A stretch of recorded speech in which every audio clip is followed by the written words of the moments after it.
Representing WisDOT is Richard Kedzior, Passenger Rail Manager, Wisconsin Department of Transportation.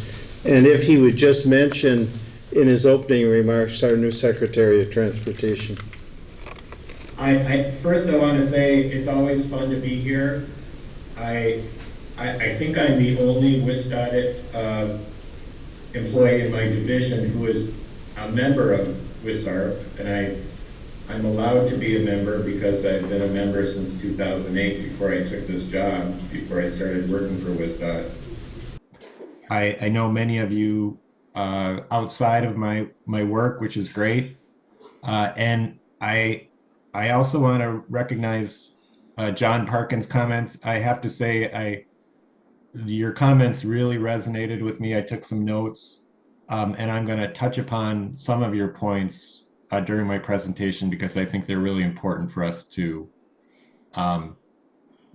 keep them in mind as we proceed with our studies and trying to expand and improve passenger rail service in the state.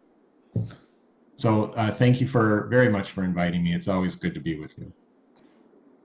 I'm going to speak about 5 general topics: the corridor ID studies, how our state-supported services are doing, the TCMC infrastructure project, the couple of Hiawatha improvement projects that I touched on a little earlier, and then our passenger equipment acquisition. And I'll also talk a little bit about Amtrak equipment situation in Chicago because it's really important. So our corridor ID studies, many of you have seen this slide before. There are 6 corridor ID studies that touch on Wisconsin, 4 of which are sponsored by WisDOT, and those are the Milwaukee to Chicago Hiawatha Service Corridor expansion, the Twin Cities Milwaukee Chicago second round trip. Some people are now calling it the Borealis second round trip, but the official title is Twin Cities Milwaukee Chicago. Third being Milwaukee Madison Eau Claire Twin Cities, and the 4th but not least Milwaukee to Green Bay Hiawatha Service Extension. And then the other 2 corridor ID studies, which you may already know about, are the Eau Claire area sponsored Eau Claire to Twin Cities study, and the MnDOT led Northern Lights Express Twin Cities to Duluth through Superior.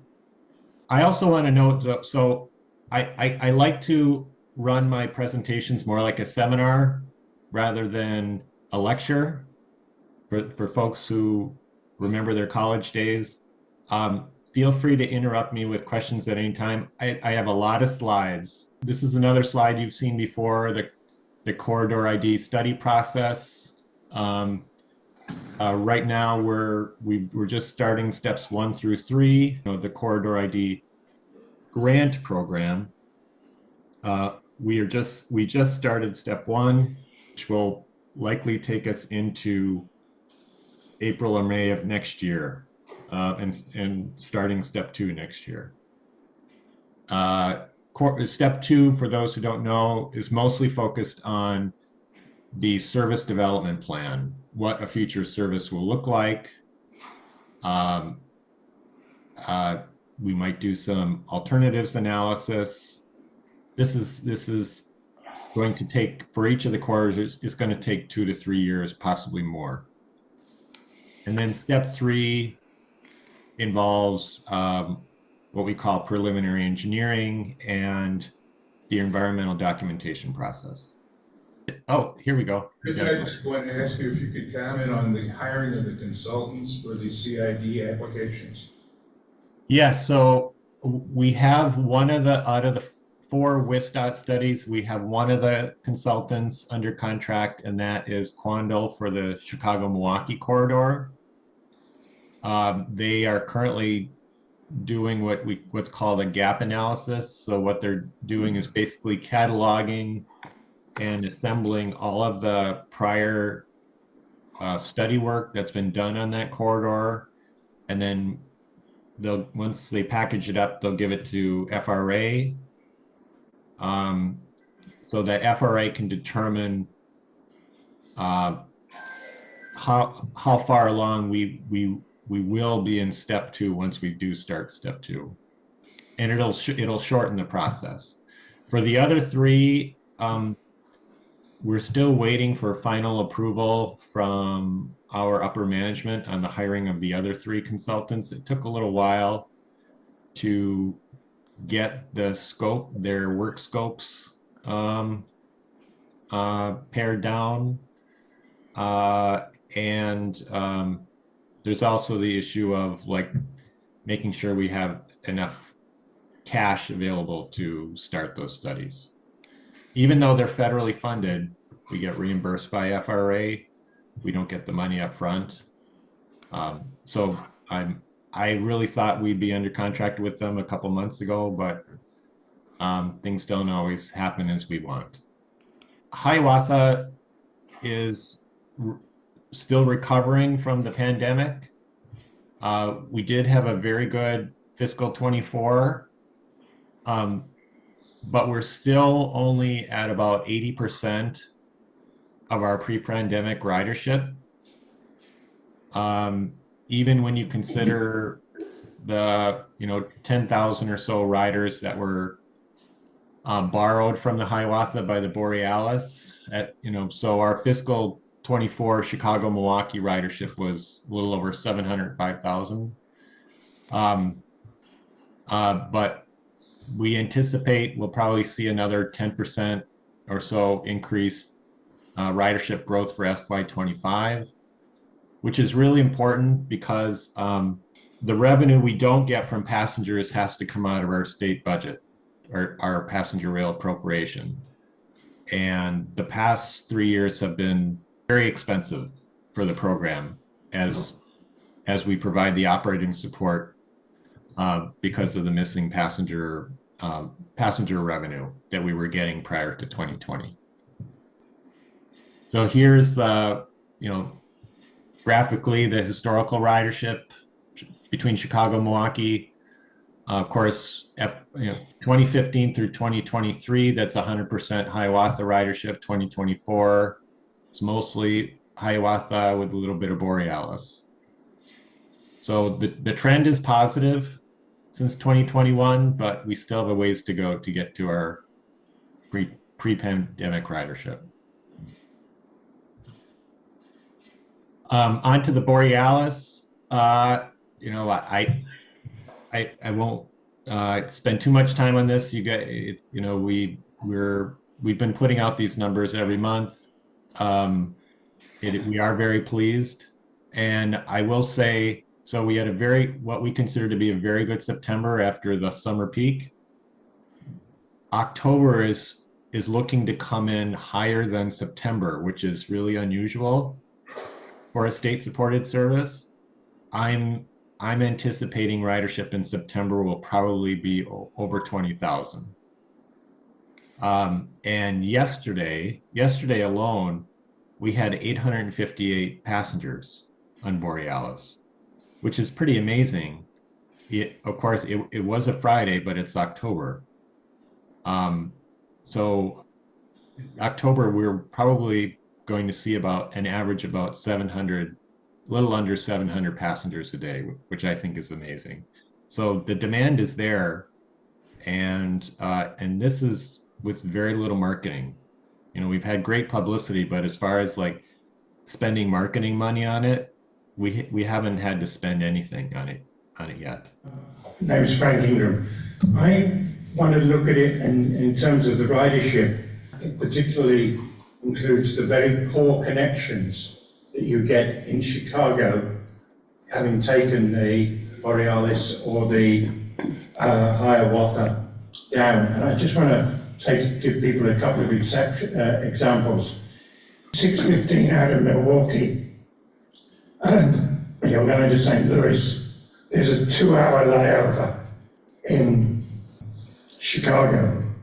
If you want to go to Champaign-Urbana, wherever the universities are, you arrive in Chicago at 7:57 and you leave at 8:15. However, Amtrak will not let you book that trip because they require you to have at least a half-hour layover in Chicago. There's a lot of demand that might be there if a half-decent connection was made at Chicago Union Station.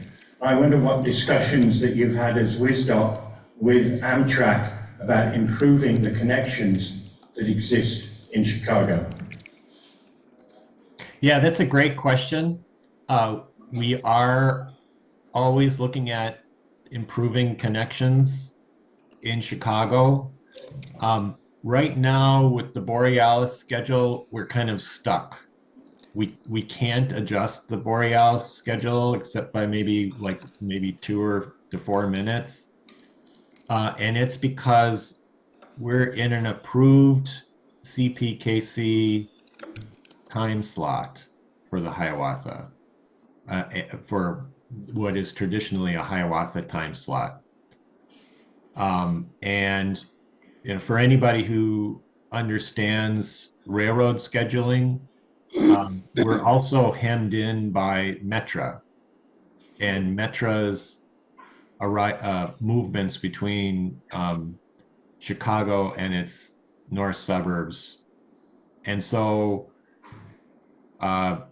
if we want to make any adjustments, there's lots of coordination with our host railroads, CPKC and Metra, to make sure that it's feasible and it doesn't interfere with their operations.